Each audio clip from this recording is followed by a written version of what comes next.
Hey, what is going on? We are looking at different um kinds of wild edible mushrooms, and we're just gonna go over everything. We're going over all different kinds of wild mushrooms. Um, we're gonna start out with regular wild edible mushrooms. We're gonna go on to magic mushrooms, but yeah, all different kinds of mushrooms, whatever the fuck I feel like. This is really for me. But if you find any information helpful or whatever, that's cool too. But yep, wild edible mushrooms, and the title says of the Pacific Northwest, but these mushrooms really, most of them grow everywhere. The different variations of them or anything, but yeah, whatever. So I'm gonna share my screen. No, I gotta do this. Gotta do that. Gotta hit a couple buttons. There we go. Share my screen. And everything's good. Now I'm gonna go over here and yeah. So now we got a couple things here we gotta kind of go over real quick. It's the cap, the four main parts of the body. The This will just kind of help for when I'm going into detail about things. The cap is it's the hat or the head of the mushroom. It's usually umbrella shaped on the top of the mushroom, sitting on the stalk. The gills are underneath the cap. The gills, the tubes, spines, and ridges. It's what lives on the underside of the cap. It releases the spores. It's either gills. There are either gills, tubes, spines, or ridges. I mean, they're not usually combination, but I guess they potentially could be. Stalk is what the mushroom cap stands on. It's also called the stem, but it's actually really the stalk. Some people just call it the stem, but it's the stalk. And mycelium, that's basically like the roots that push the mushroom up the spore dispersal. And if you see the mycelium, like they're just like little white looking mm, ghostly type roots. That's exactly what they look like, but mycelium. So yeah, that's that. Now these are just kind of the main mushrooms that you can find everywhere that are edible. There's a ton more mushrooms that are edible. It's really kind of difficult to actually find like an extensive list of all the edible mushrooms. But these ones right here are in Oregon. These are all Oregon mushrooms. And so I'm gonna zoom in. Here you go. Spring King Boletes and chanterelles, hedgehog, slippery jack. Yeah, these are all the different kinds. Let's just start out with the Spring King Bolete. I'll go over here, search it, or actually right here. This will get rid of our chanterelle. Um, okay, Spring King Bolete. I did that wrong. Oh, that's why I did it wrong. What an idiot. Oh well, who cares? Spring.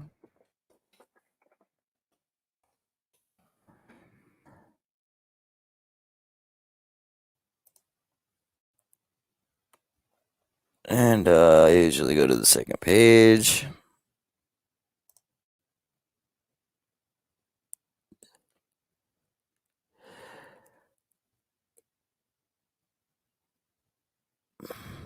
There you go.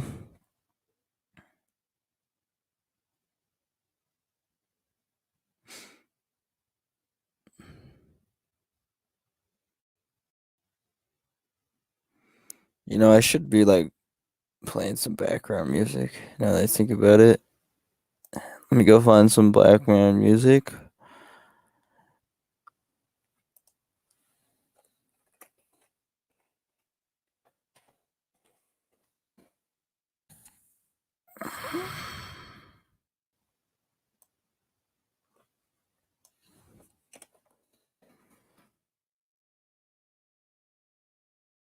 That one's too long. There we go.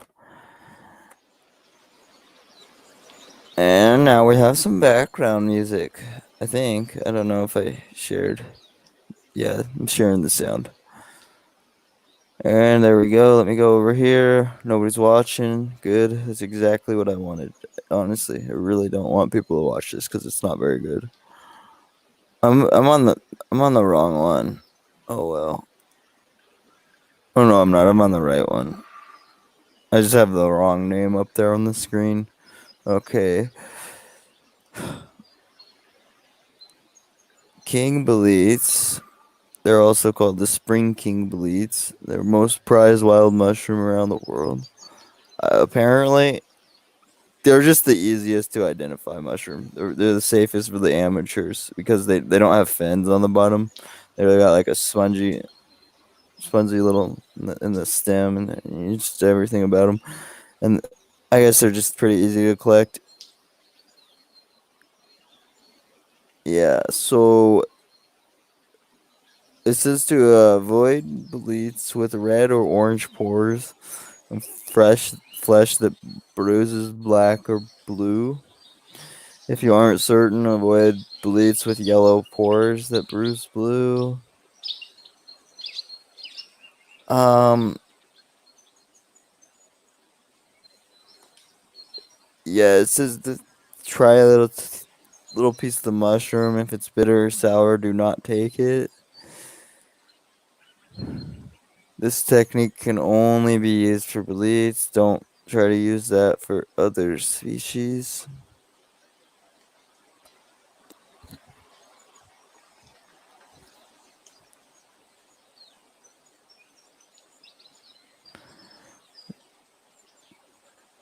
So yeah,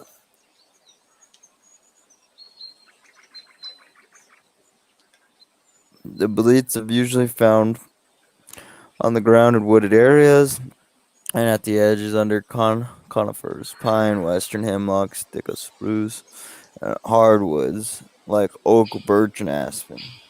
Spring king bleats grow under ponderosa pines and white firs at higher elevations of 3,000 feet above the sea level and higher. These mushrooms are found in mountains, forests, of cascades, fruit from May through June when the soil is saturated after the snow melt or winter rain and the air temperature is warming up.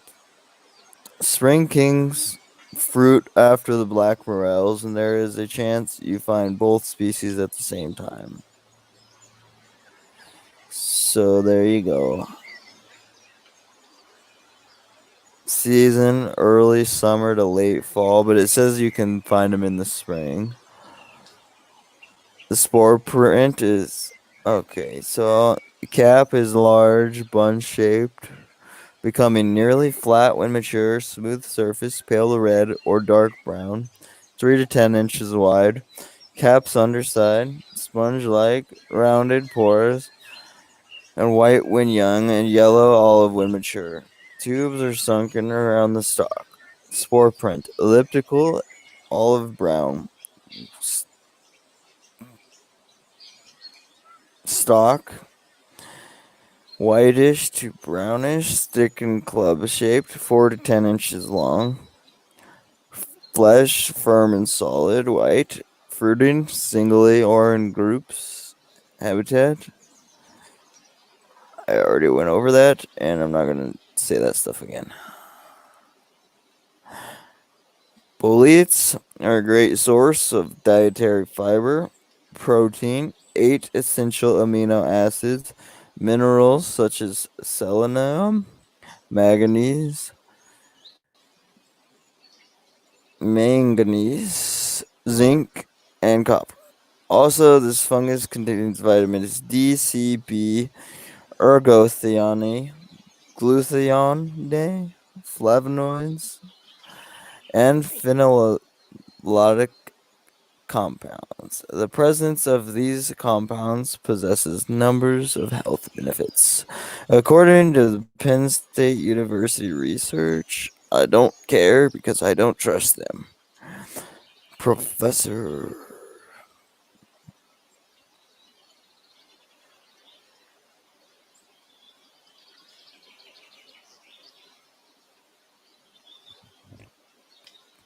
Okay. The bleats are also low in fat and calories. And this is what they look like if you slice them open.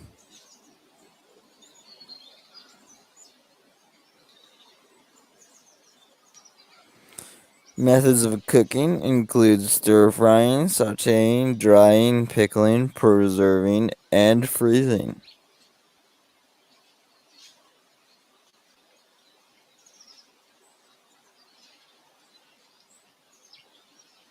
Um,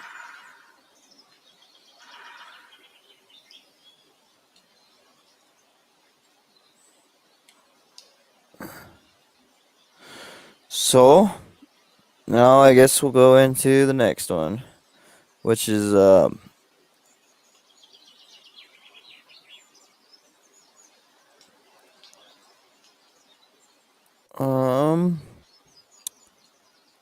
Spring King bleats. No, now we're gonna go into the Pacific Northwest bleats.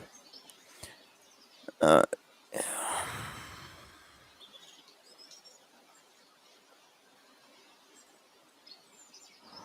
and so here we go.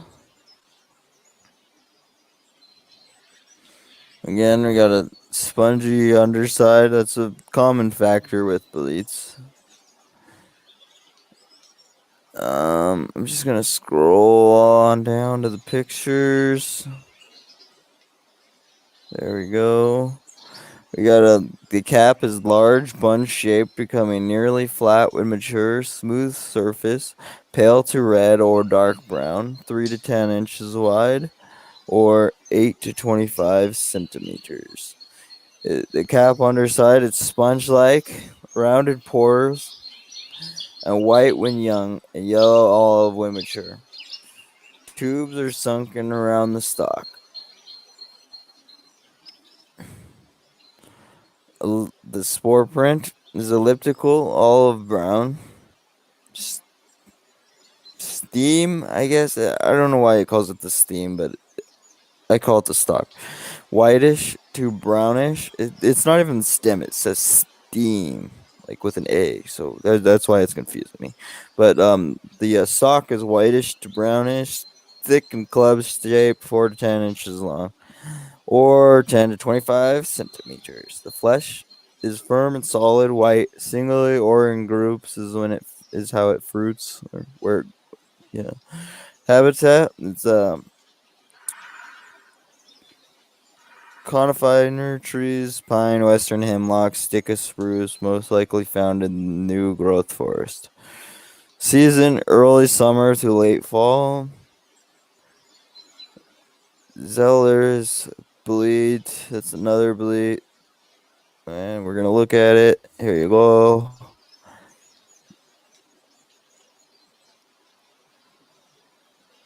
Cap, it's rounded, becoming flat when mature, often wrinkled but not sticky surface. Dark reddish brown to black with reddish margin, 2 to 4 inches wide, sponge like, rounded pores, olive yellow to dark yellow, turning to blue when bruised. Spore print, elliptical, olive brown. Stalk is reddish to yellow, streaked with red, dry, white or yellowish at the base. It's 2 to 5 inches or 4 to 12 centimeters in height. The flesh is yellow, red when mature, sometimes staining blue when bruised. Fruiting singly or in small groups. Habitat at the edges of redwood and conifer trees of the Pacific Northwest. Season is fall. And the last one is the early summer.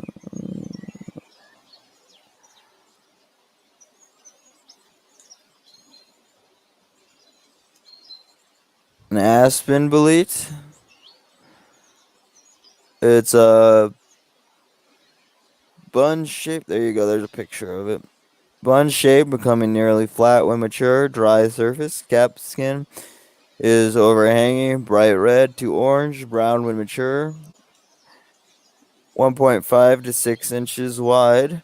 Cap's underside, sponge like, rounded pores, are whitish to grayish or olive brown. Spore print is elliptical, yellow brown. Stalk is tall, almost cylindrical, and enlarged at the base, 3 to 5 inches long. The flesh is firm and white, staining gray to black when cut.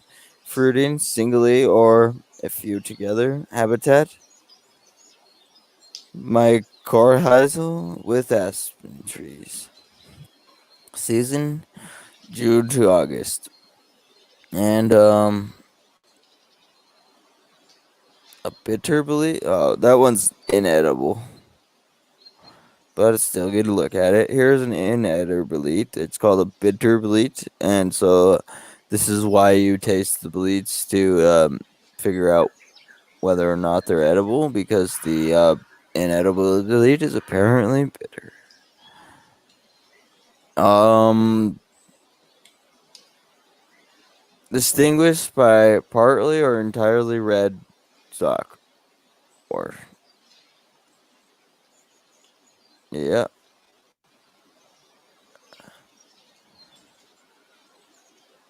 Seems like it could potentially grow near other edible belites. So there you go. Just be on the lookout for this inedible belite. You can tell because of the red streaks on the stalk, apparently. Cap is dry, smooth, or with cracks. The cap color varies from tan to buff or olive brown. The underside of the cap has yellow spongy layers, staining blue when bruised. The solid flesh is pale and staining blue when cut or bruised. Oh. Okay, now we're gonna go on to chanterelles, which are right over here. No, I exited out of the page. Whatever, doesn't matter. I'll just search it. Chanterelle.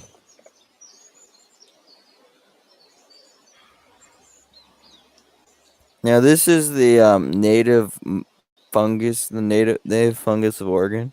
So yeah, it's funny because everybody, not everybody, but a lot of people are telling me like, oh, if a mushroom has fins, it's not edible. Well, native, I mean the Oregon State Capitol mushroom has fins.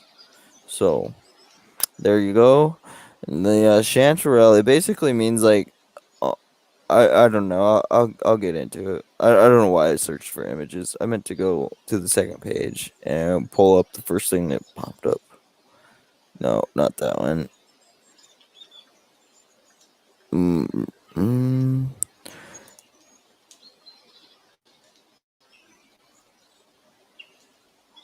I don't. I'm a terrible person. I can't find it.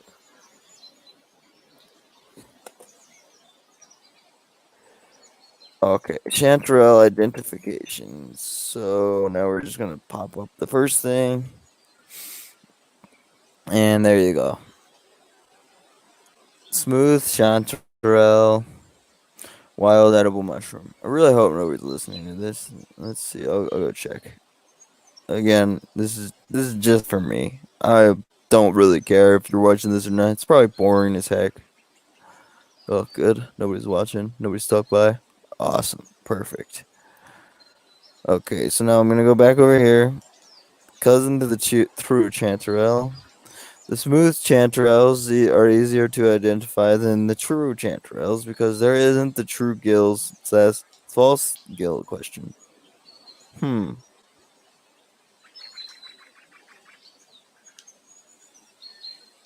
Interesting.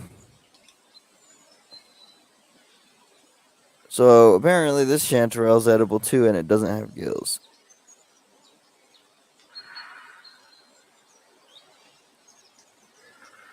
The underside of I gotta go to a different. I gotta go to a different page. This one sucks. Thanks for the information, but you didn't put it together well enough. Sorry. Chanterelle mushrooms, the ultimate guide. All right, here we go. How to identify chanterelles. That's what we're gonna start off with.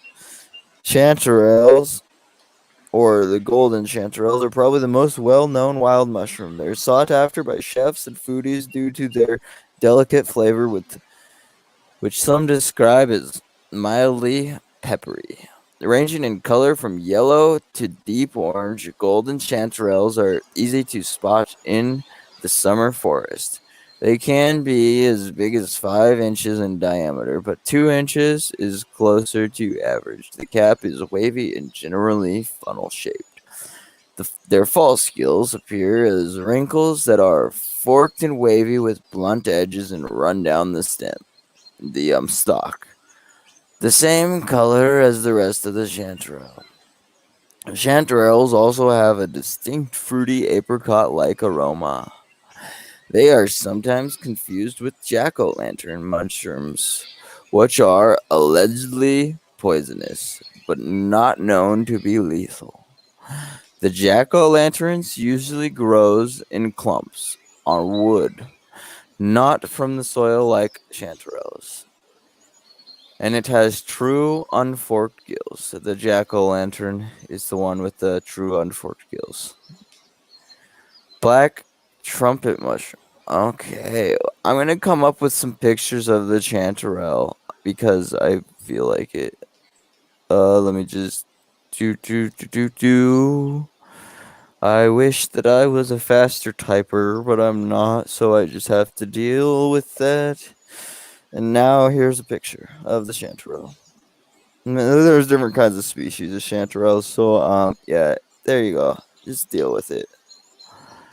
The ones that we have around here are golden, so I don't care about your red chanterelles. Actually, I do. Those are kind of cool. Let me look at them.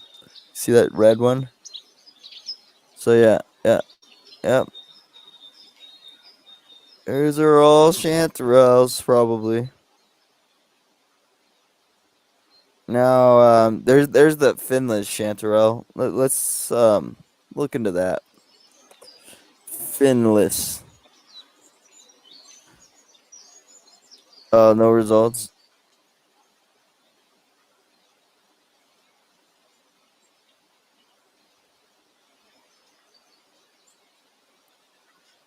Yeah, whatever. I don't care. No results. So now we're just gonna go back over here, and we're gonna jump into the black trumpet mushroom. Although I didn't feel like I got enough information about chanterelles, so copy, paste.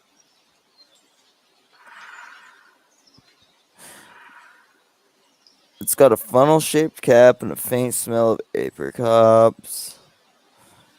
Let's see. I'm just gonna look at Wikipedia. I just want to know what time of the year the chanterelles pop out. That's all I want to know. Description at one time. I wish that I wasn't so boring, but I am. So you'll just have to deal with it. I don't even know why the fuck you're watching. All right,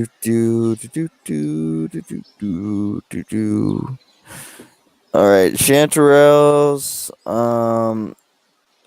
Time of year. That's what I'm typing on the screen right now. I don't know why I have my caps locked. Okay. Late summer or early fall. There you go. They probably pop out in the springtime too. Now we're going to go on to the black trumpet mushroom. And these are very interesting mushroom. And you can see why they're called the black trumpet. They literally look like a trumpet, like a black one.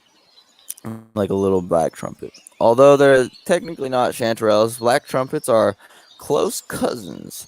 And they're commonly called black chanterelles or horn of plenty. They also have the unfortunate moniker trumpet of death. But they're one of the tastiest of the wild mushrooms. There are actually a few different species of black trumpets, but Craterellus cornucopia seems to be the most common. I probably slaughtered that, but I don't even care. Although technically, oh man, why are you popping up ads at me? What do the black trumpets taste like? It's similar to the golden chanterelle, but they have somewhat of a smoky quality. So it's apparently it tastes like a mildly smoked apricot. Sounds good to me. Aside from color, black trumpets look similar to golden chanterelles. They have false gills and a wavy cap, but they're funnel shaped, hollow, and somewhat thinner and brittle. Their color ranges from dark brown to gray to black, and then they grow just a couple of inches tall. Since they're hollow, black trumpets tend to collect debris and grit, especially after a hard rain. Clean them by tearing them apart. Hold on a second.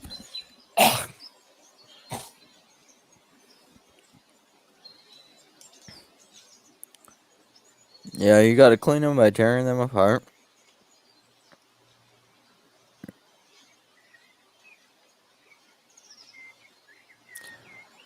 Brushing or briefly rinsing and then drying them. You'll find black trumpets in the same areas you would find chanterelles, except they're black, so they're a little bit harder to find. Once you locate one or some, make note of where you found them, and you'll likely continue to find them there season after season, year after year. Now, we got another similar mushroom to a chanterelle. It's called a cinnabar mushroom, and cinnabar mushrooms are a lot of fun because they're just so tiny and bright. Seeing the little orange caps from afar in the forest brings to mind fairies and wood nymphs. Cinnabars are similar in appearance to golden chanterelles, but they're much smaller, growing only an inch or two tall. They also tend to be more perfectly formed than their golden counterparts. They range in color from bright pink to blaze orange. We love throwing a cinnabar or three in a chanterelle dish as a garnish. Where do chanterelles grow? Chanterelles generally occur from late spring through late summer or early fall. Here in North Georgia, they love moisture, shade, and lots of organic matter. Lots of organic matter. Drenching rain followed by a couple of days of stifling heat is a natural sauna necessary to spawn a good bloom. Chanterelles largely grow near hardwoods like maple, poplar, and oak, but it's not uncommon to find them around white pine. I've seen a few online sources advising foragers not to waste their time searching near blueberries. They say the two can't coexist. I found this completely to be false, so I don't know why the hell I read that. A stand of blueberries in the dappled shade of hardwood canopy can be very productive. Other tree species associated with chanterelles include birch, hemlock, and bay. Look for chanterelles close to streams and other low-lying damp areas. They tend to pop up in the path of runoff or drainage where surface water carries their spores downhill. After locating a few, a quick search up and downhill is generally a good bet for finding more. Harvesting chanterelles. I already went over that. Cleaning chanterelles, just like a toothbrush. People clean mushrooms with toothbrushes? I guess so. And again, you can either dry or freeze them. You can dry and freeze them at the same time. You can dry and then freeze them. It doesn't matter. Who cares? However you want. Also, you could just throw it up on the shelf and it'll dry itself. It seriously is a thing. It really works. I'm not even lying.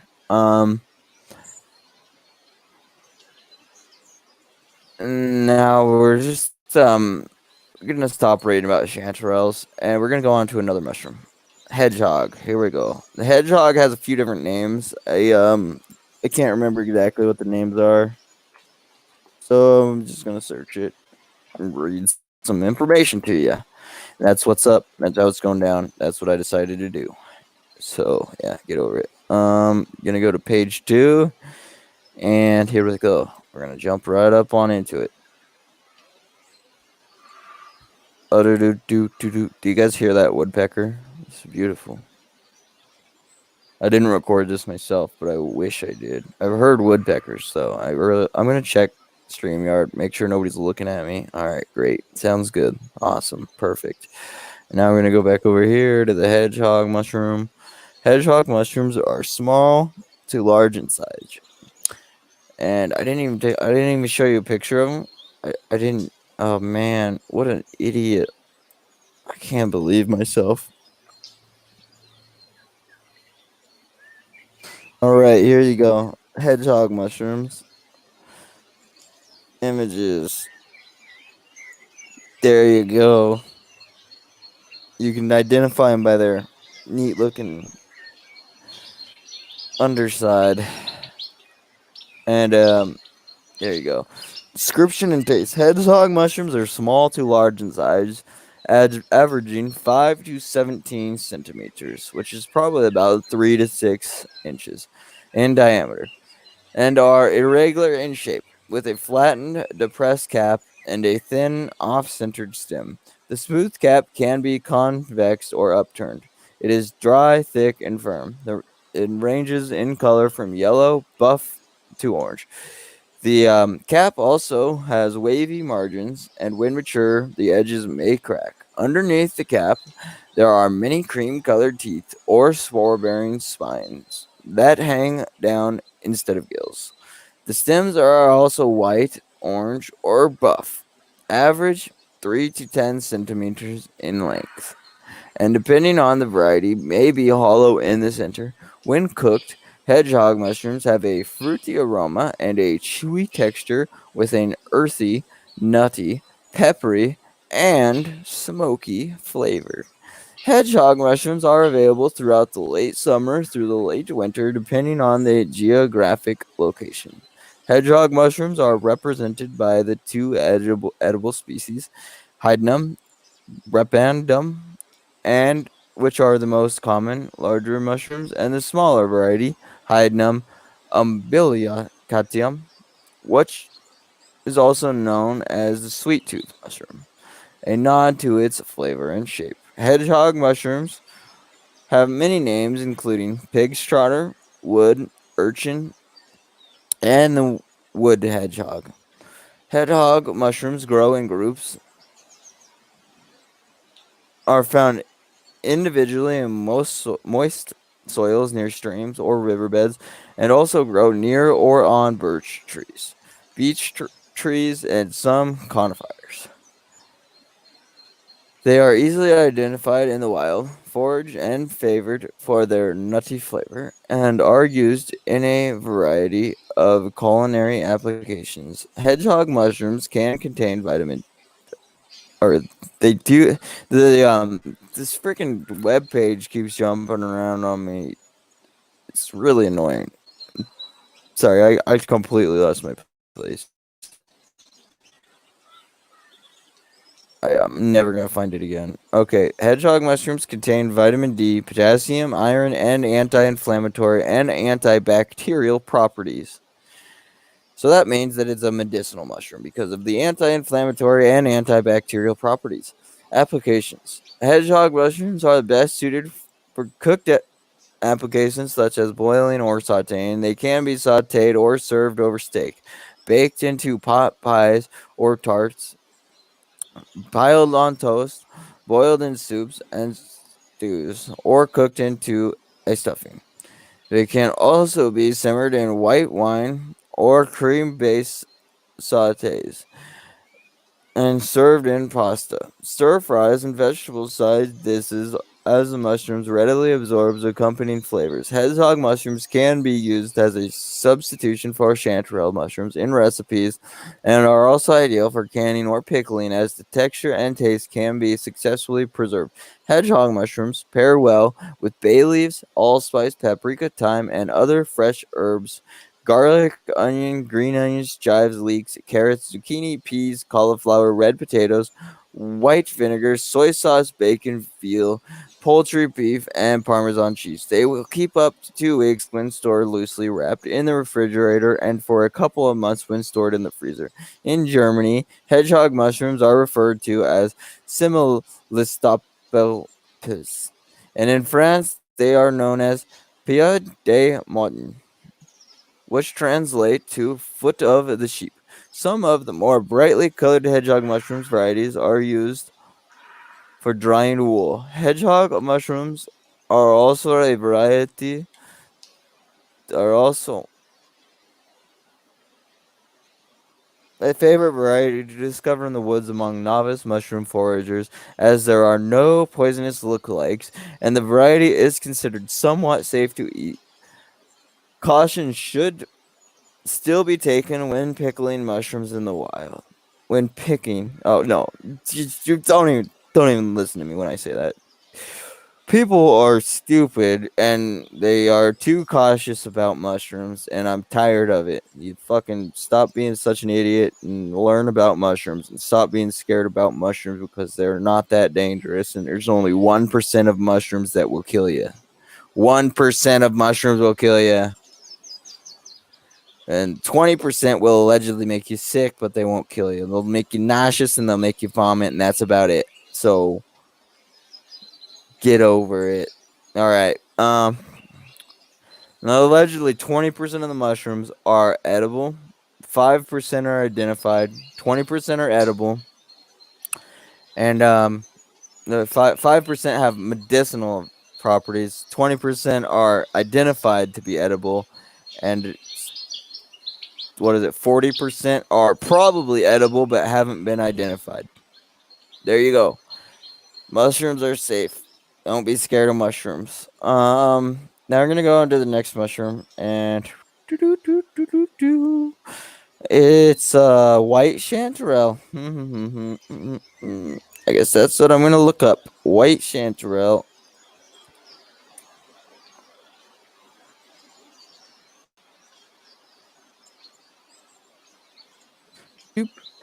There you go. Images. We gotta get it. We gotta look at the images first. And there you go. That's what it looks like. It looks like the yellow chanterelle, but it's white. They are small to medium in size, averaging 5 to 10 centimeters in diameter, 2 to 5 centimeters in length. They are irregularly convex in shape.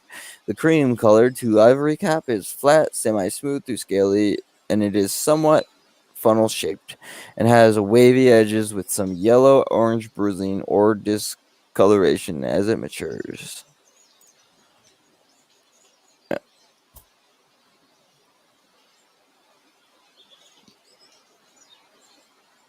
Underneath the cap, there are mostly false gills that look like wrinkles or folds that connect down into the thick, tapering stalk. The matching cream-colored stalk is solid and also experiences the yellow discoloration when bruised or damaged. Yellow chanterelles have a sweet aroma that is white chanterelles have a sweet aroma that is less fruity than the golden chanterelles, and when cooked, they have a mild, earthy flavor with a chewy texture. White chanterelle mushrooms are available during the fall through midwinter. White chanterelles botanically are classified as Cantharellus subub. I can't pronounce that word, and they are available. I'm sorry, I can't pronounce that word either. I'm gonna have to take a couple-second break because my brain just shut down.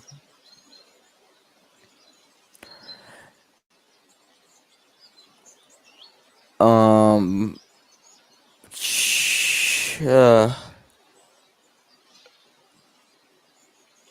White chanterelle mushrooms contain vitamin A, potassium, iron, and essential amino acids. They are best suited for applications of being boiled or sauteing before cooking. Run the mushroom underwater and brush debris gently from the folds and the caps, allowing them to dry. Once clean, white chanterelle mushrooms can be sauteed in oil or butter with herbs and served as a standalone dish or with other food. Yeah, just like most mushrooms. So that's that. Now I'm gonna go back over here. We're gonna look at the hedgehog mushroom.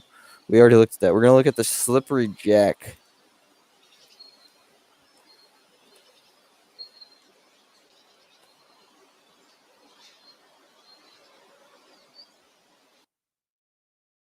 Oh, oops.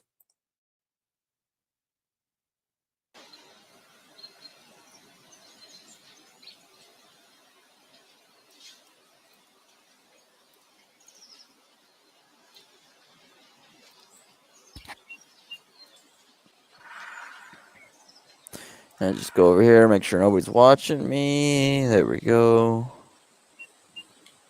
Everything's looking good. Nobody's watching me. And gonna go over here. Slippery jack mushrooms are wild mushrooms that grow in symbiotic relationship with pine and spruce trees.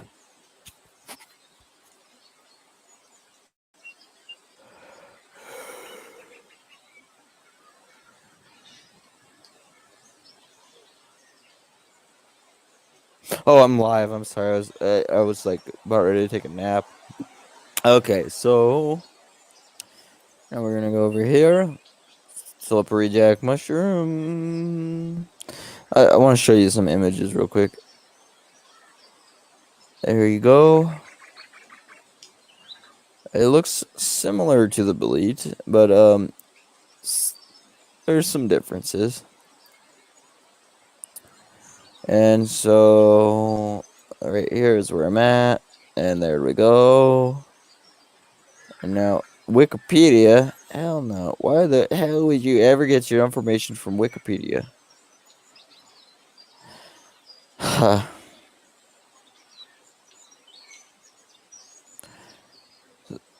Slippery jack, also known as the Sulius luteus, is an edible mushroom and a member of the bolete family. Oh, man. That's why it looks like a bolete. The Latin transition is swine for Sulius, and muddy is the Latin transition for luteus. The cap of the mushroom is slimy or slippery, as the firm alternate, as the name suggests, slippery jack. Slippery jack is a name that may be used to describe other members of the Sulius genus.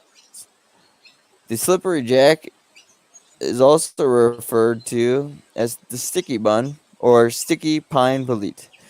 Sulius luteus is commonly eaten in soups, stews, or stir fries.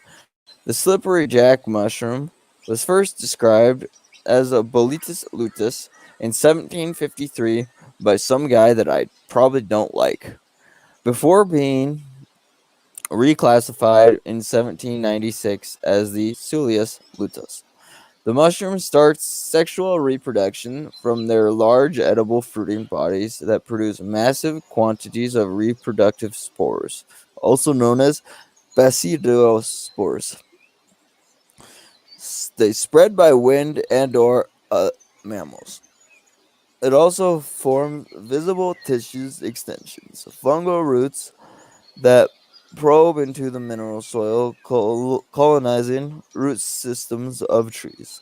One feature of the mushroom is its ability to evolve metal-tolerant ecotypes.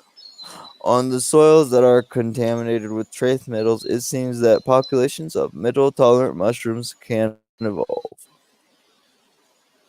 Suilius luteus identification and description. Cap. And the Suilius luteus, which I probably mutilated the name of, but I don't really care, is also known as the slippery jack.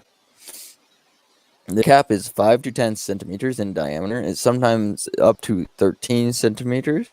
It's rusty orange or medium dark chestnut brown, shiny when wet and semi-matte when dry. The cap starts as a cone shaped.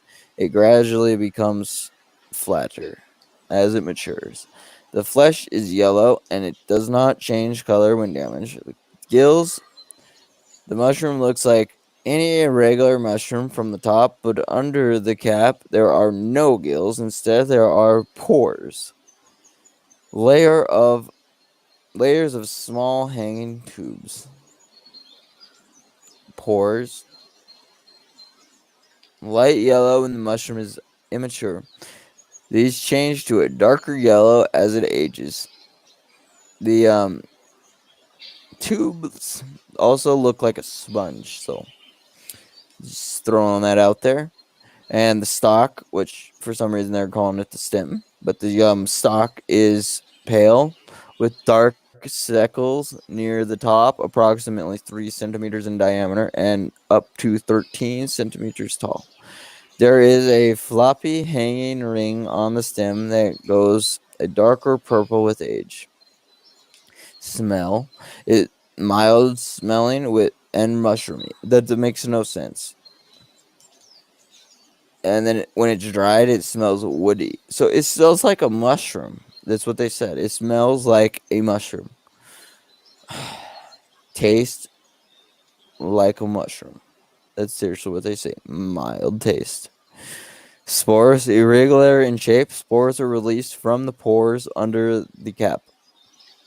Spore color is brown. Edibility, edible but must be cooked fully, and slimy cap should be peeled off before consuming. Habitat, it grows in large clusters above the ground, beneath pines and conifers areas and along paths. Usually in shaded and damp conditions, slippery jack has a symbiotic relationship with trees by wrapping its fungal tissues around the tree's underground roots. Location, it is common throughout Scandinavia and also found in North and South America, Africa, Australia, New Zealand, and Europe. The mushroom grows in summer and autumn, although it probably can be found in late spring. There is a picture of it, and I have found these before, and they are very sticky when they're young, so just look out for that. Now I'm going to go on to the next one, which is the Matsutake. Matsutake. I can't even say that name. Matsutake.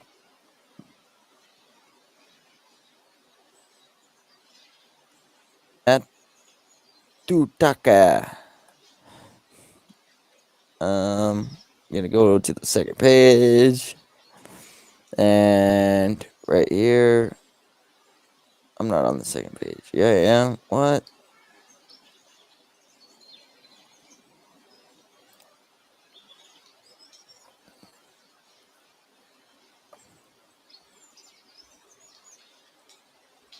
Okay, Matsuka Take, also known as Tricholoma murrayana.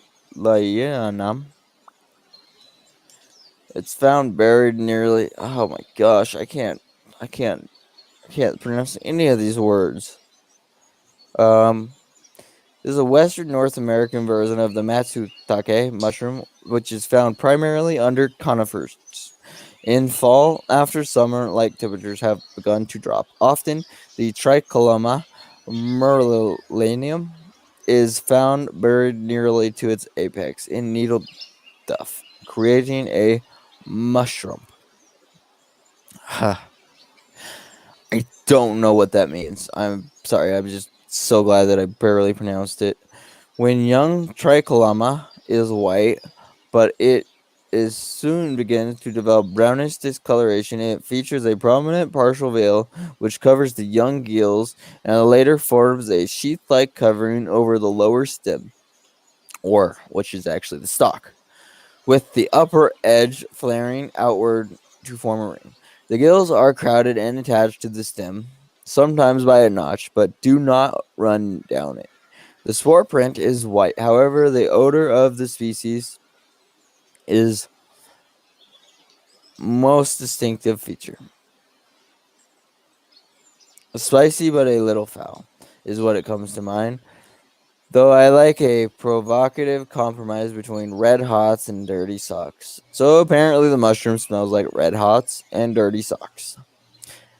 The name Tricoloma magnivelare has long been used for the Western North America Matsutake. But recent research indicates that the Tricoloma magnivelare is only found in eastern North America, while the range of Tricoloma murrayana extends from the Rocky Mountains to the west coast. In Mexico, Tricholoma mesoamericanum replaces its more northern counterparts. While these species are not easily separated on the basis of physical features, their ranges do not appear to overlap, and its ITS sequences separate them clearly, thanks to some person. And there we go. They primarily grow with conifers, including lodgepole pine and other true pines, Douglas fir, hemlock, and fir. But they also can be found associated with tan oak, madrona, and west coast growing alone, scattered or gregariously. Western North America from the Rockies Mountains westward, fall, and in warmer climates winter. The illustrated and described collections are from Colorado and Oregon. Convex. The cap is 5 to 10 centimeters. It's convex, becoming broadly convex or nearly flat, dry or a little sticky. White at first, but often developing brownish to brown pressed fibrils and small scales. The margin enrolled when young. Gills narrowly attached to the stem, sometimes by means of a notch. Close, short gills frequent, white to ivory, sometimes developing brown to reddish brown stains and spots with age. At first covered by a white partial veil. Stem 4 to 10 centimeters long, 1 to 2.5 centimeters thick, more or less equal, or with a slightly tapered base, white above the ring, but developing brown colors like the cap below. Partial veil, white and thick, collapsing to form a sheath around the lower stem and a prominent flaring ring at the top edge of the sheath. Flesh, white, firm, not changing on exposure. Odor and taste. Odor is strong, fragrant, and distinctive. It tastes spicy.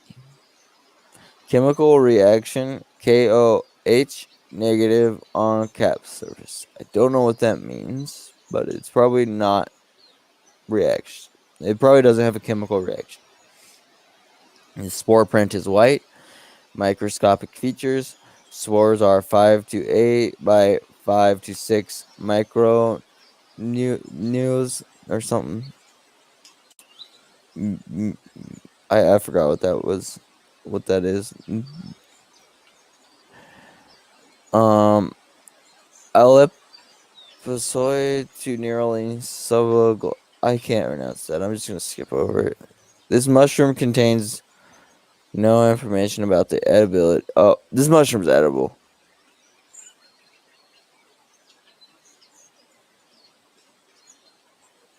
So there you go.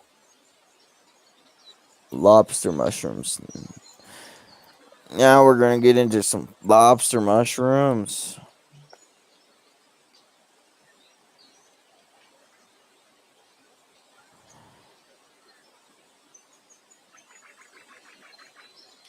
Okay. Whew.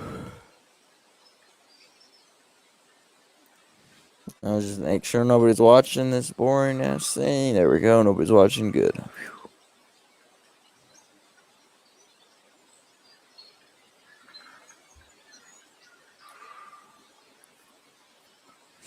Lobster mushroom fungus creates the bright orange covering of over a Rasola or Lactarius mushroom.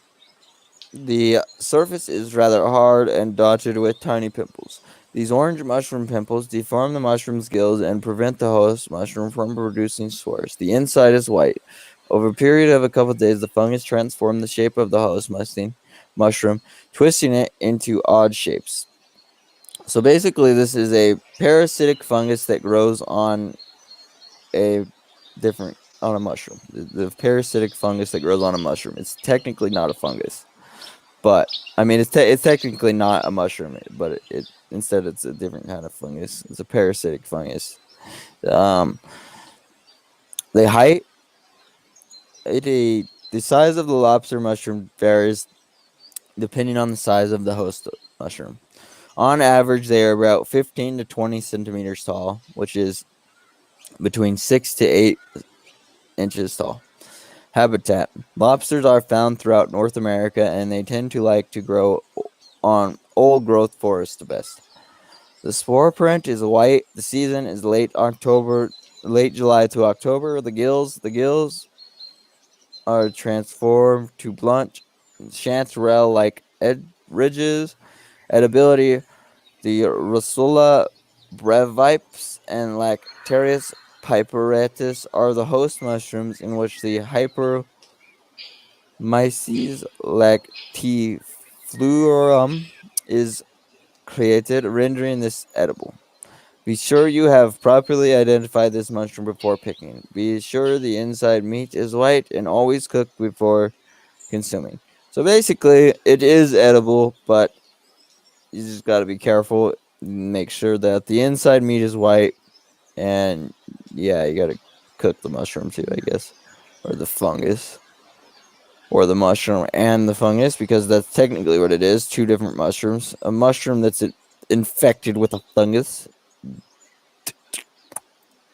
And so, yep. Now we're gonna go to morels. These a lot of people know about morels. I'm not gonna go over morels. Now we're gonna go into black truffles. Truffles.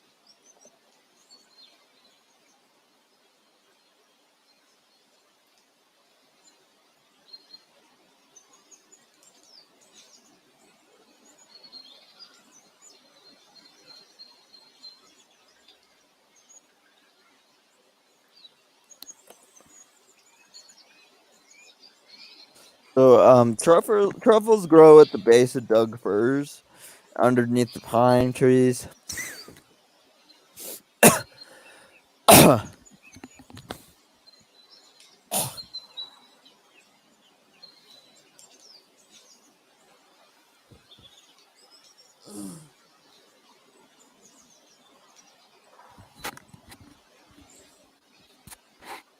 And underneath pine trees.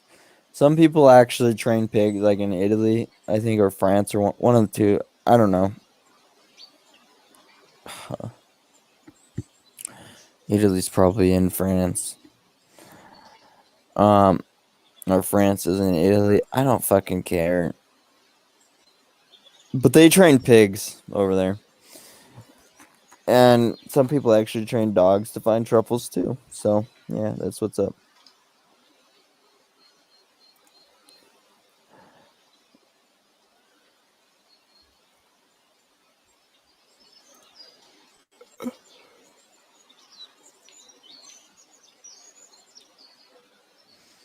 Oh, so this guy has his dog. Yeah, it makes sense why you would have a dog, because these things can sell between $300 to $500 a pound. Oregon black truffles can be quite deep underground, but sometimes August just gets carried away digging. Black truffle alone is often used for the European black Perigal truffle, the second most valuable truffle species after Italy's white truffle. August is only a year old and not always. August is the dog.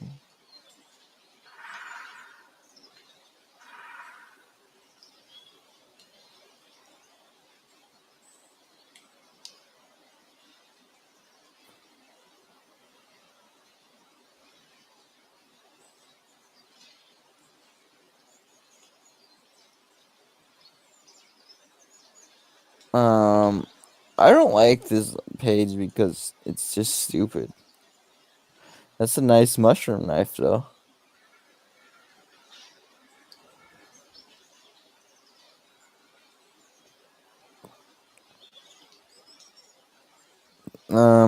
So yep. Stupid article.